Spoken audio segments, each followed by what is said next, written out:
మా నియోజకవర్గం మండల కన్వీనర్లు, సీనియర్ నాయకులు, యూత్ అందరితో కూడా, మహిళలందరితో ఒక మీటింగ్ కూడా ఏర్పాటు చేసుకోవడం జరిగింది. ఈ మీటింగ్ ముఖ్య ఉద్దేశం కూడా ఏంటంటే, రేపటి రోజు జగన్మోహన్ రెడ్డి గారు పాపరెడ్డిపల్లి గ్రామానికి కూడా వస్తున్నారు.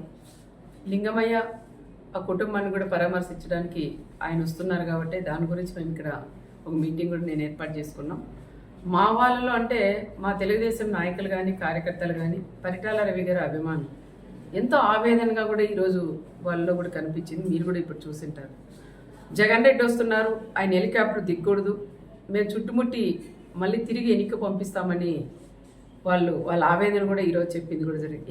ఎందుకంటున్నారంటే, ఆ రోజు పులివిందలకి పరిటాల రవి అని వెళ్ళినప్పుడు అడగడగనా చెక్ చేసి, ఆయనకు ప్రాణహామీ ఉండదని తెలిసినా అడగడగిన చెక్ చేసి కేవలం 3 బండ్లు మాత్రమే పంపించి అక్కడ కోర్టులో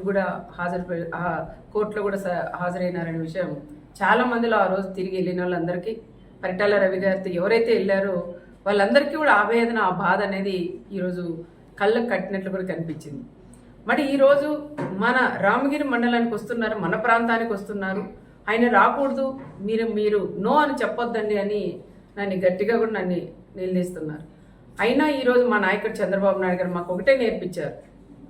ఆయన చావుదానికి వస్తున్న చావుదాన్నే ఒక రాజకీయంగా లింగమయ్య అనే వ్యక్తే, కనీసం ప్రకాష్ రెడ్డి అనే వ్యక్తికి కూడా తెలియదు. లింగమయ్య ఫ్యామిలీ కూడా తెలుగుదేశంలోనే ఉండేవాళ్ళు. వాళ్ళ పిల్లలకు కూడా ఉద్యోగాలు కూడా ఆ రోజులు ఇప్పించింది కూడా మేమే అని కూడా మేము చెప్పుకోవచ్చు.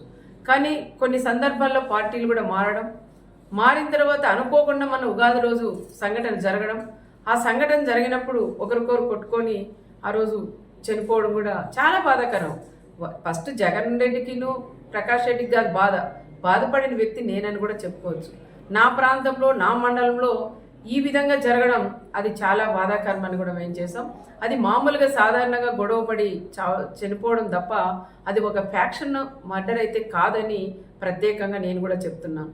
ఒక ఫ్యాక్షన్ మర్డర్గా సృష్టించి తోపు బ్రదర్స్ వాళ్ళు ఏదో రకంగా రాజకీయంగా చేయాలని లాస్ట్ 5 ఏళ్ళు వాళ్ళు ప్రతిపక్షంలో ఉన్నప్పుడు కూడా కురుబస్సును ముందు పెట్టుకొని, ఒక పక్క వాల్మీకి, ఒక పక్క కురుబ వాళ్ళు ముందు పెట్టుకొని కూడా రాజకీయం కూడా చేశారు.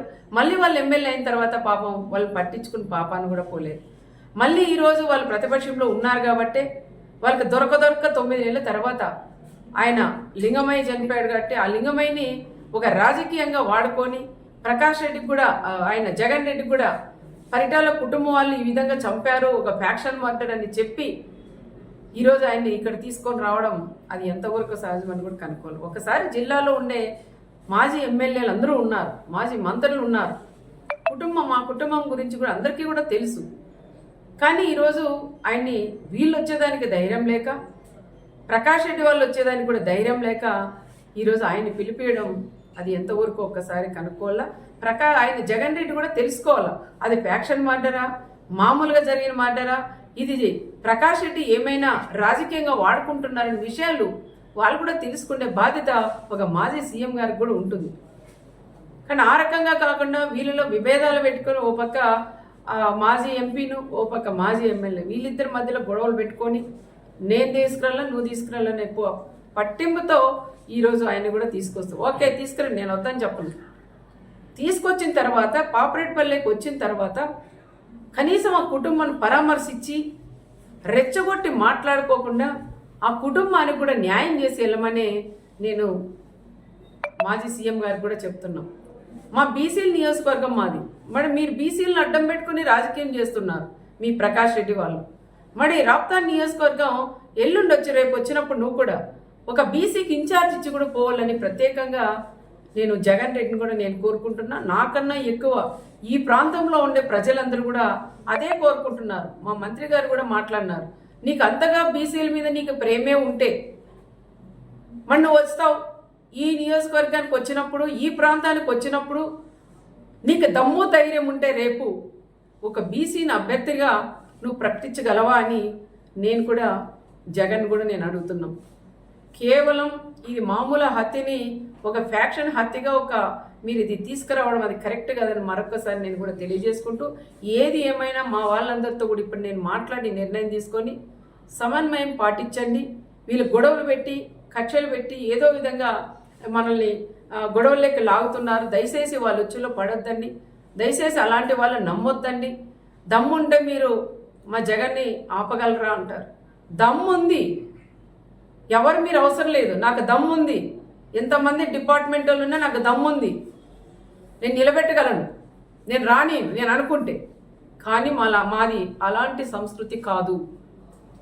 మేము రమ్మనే ఆహ్వానిస్తున్నాం. వచ్చి ఆ కుటుంబాన్ని పరామర్శించి రెచ్చగొట్టి మాట్లాడుకోకుండా ఆ కుటుంబానికి కూడా సహాయం చేసుకోమని మేము కూడా చెప్తున్నాం. ఇంటెలిజెన్స్ డిపార్ట్మెంట్స్ వాళ్ళు కూడా సార్లను కూడా అడుగుతున్నాం. రెచ్చగొట్టి ప్రకాష్ రెడ్డి అనే వాళ్ళు ఈరోజు ఈ టైంలో కూడా ఆయన మళ్ళీ పెడుతున్నారు. మీకు ఆపే ధైర్యం ఉందా అని. ఇక్కడ తెలుగుదేశం బ్లడ్ ఉంది, ఇక్కడ పరిటాల బ్లడ్ ఉంది, మా చంద్రబాబు నాయుడు గారి బ్లడ్ ఉంది. మేమెందుకు ఆపాలంటే? నువ్వు రెచ్చగొట్టి నువ్వు ఆపండి, ఇది మళ్ళీ రాజకీయం చేసి ఇంకా 100 రోజులు 5 ఏళ్ళు దీన్నే రాజకీయం, మా జగన్ వస్తుంటే ఆపారు అని చెప్పుకోవడం కోసమే నువ్వు రెచ్చగొడుతున్న విషయం ప్రతి ఒక్కరికి కూడా తెలుసు. దయచేసి ఎవరైనా సరే వాళ్ళు ఎన్ని రెచ్చగొట్టినా దానిలోకి ఎవరు కూడా మీరు పోకోకుండా రేపు సమన్వయం పాటించి ఆయన వస్తాడు పోతాడు. దయచేసి ఎవరు కూడా అల్లర్లేక కానీ ఎవరింట్లో వాళ్ళు ఉండమని వాళ్ళని కోరడానికే మా కార్యకర్తలు మా లీడర్లందరినీ కూడా నేను ఇక్కడ పిలిపించాను.